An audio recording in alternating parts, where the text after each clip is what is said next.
Round 8 tayo ah. Okay.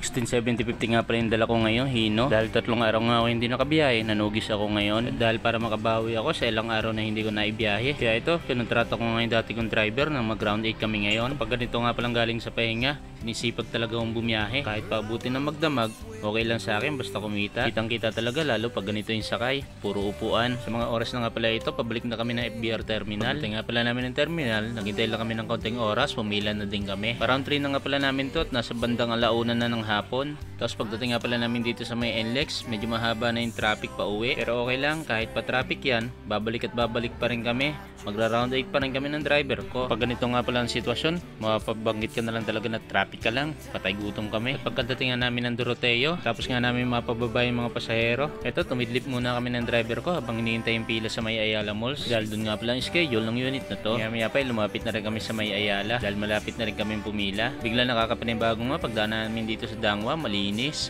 Wala yung mga basura at wala yung mga nakaparking. Laking pagkakaiba at ang laking ginhawa talaga sa mga motorista kapag maluwag yung kalsada. Mga oras na nga pala ito, alas 4:30 na ng hapon. Pumila na rin kami, medyo marami na rin yung mga pasahero. Aking nga inassist yung mga pasahero para mabilis lang din kami mapuno at makaalis na rin kaagad. Dahil nag-iisip nga kami bumalik at gagawin naming round 8 yung biyahe. At meron nga pala mga bagaheng ikinarga at pinaliwanag ko sa pasahero na may ticket po yung mga ganitong klaseng bagahe. At hindi na nga pala kami nagpa-standing masyado, sumibat na kami ng driver ko. Pagdating namin dito sa NLEX, medyo umaambon-ambon na at parang umuulan na ng malakas sa may bandang Sapang Palay. Tapos mga bandang alas 6, sobrang traffic dito sa may Patubig. Yung mga ganitong traffic nga pala, ito yung nakakasira ang diskarte namin sa biyahe. Ito yung nakakasira din ang aming mga kasipagan. So ayan, inabot na nga kami ng dilim dito sa biyahe. Pagkalagpas namin ng Marilao, talaga itong Marilao na to kailan ka kaya magbabago? Tapos nga nun, mukhang akala namin wala ng traffic, pati ba naman dito sa may San Jose. Kaya ayun, gabing-gabi na bago kami nakarating dito sa may Sapang Palay. Pero okay lang, kahit na round 4 lang kami at kahit magkano lang yung collection namin. Ang mahalaga, nakabiyaya ako ngayon at hindi na straight yung araw na hindi ako nakakabiyahe. Pero ang totoo talaga nun, round 4 lang talaga yung gagawin namin biyahe.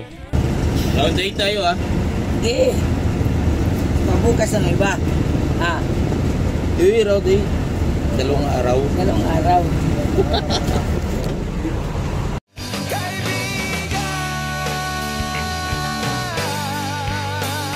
What's up mga kaibigan, mag-update lang ako about dun sa ating papa-giveaway. So marami akong nakita, hindi valid ganito po, yung mechanics madali lang naman, ipapollow nyo lang ako, papollow nyo si Excite Clothing, tapos magko-comment lang kayo dun mismo sa post na yon, i-comment nyo yung screenshot na nakapollow na kayo, tapos siyempre, huwag nyo kakalimutan yung hashtags na hashtag kaibigan 100k followers. Siyempre, kasi via comment picker natin pipiliin Ipipilter natin na kasama yung hashtag na gano'n. Dun pipili si comment picker ng mananalo. So, sana masunod din nyo. Ganito ang gagawin nyo ito. Yan. Ganyan. Yan yung sample na valid. Yung sa mga hindi nakasunod sa mechanics, pwedeng umulit kayo, mag-comment kayo ulit. Wala namang problema. Saka yung nakalagay doon na like and share, hindi naman sa pilitan yon. Well, nasa sa inyo naman. Pero mas mainam kung i-like nyo o i-share nyo para mas madali tayo makarating sa 100k followers, no? Siya nga pala yung Excite Clothing. Nga pala yan?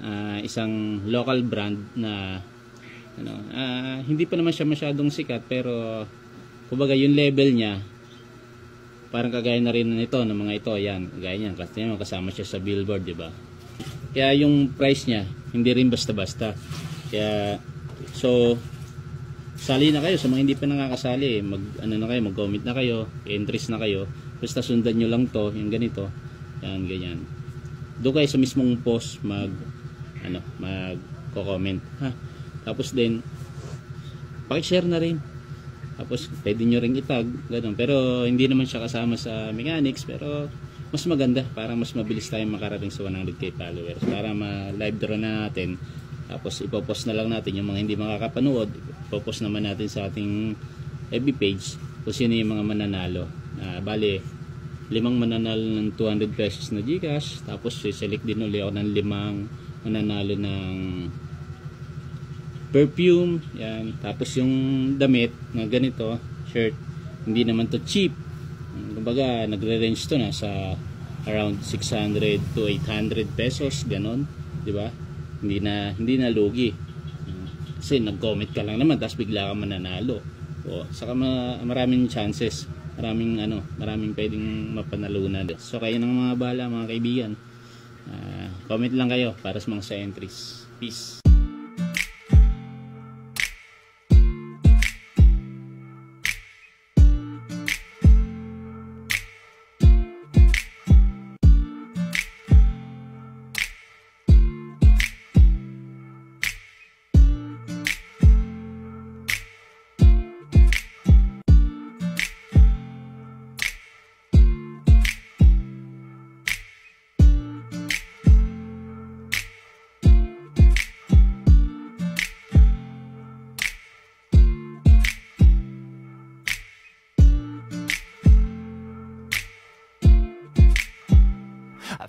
Excite.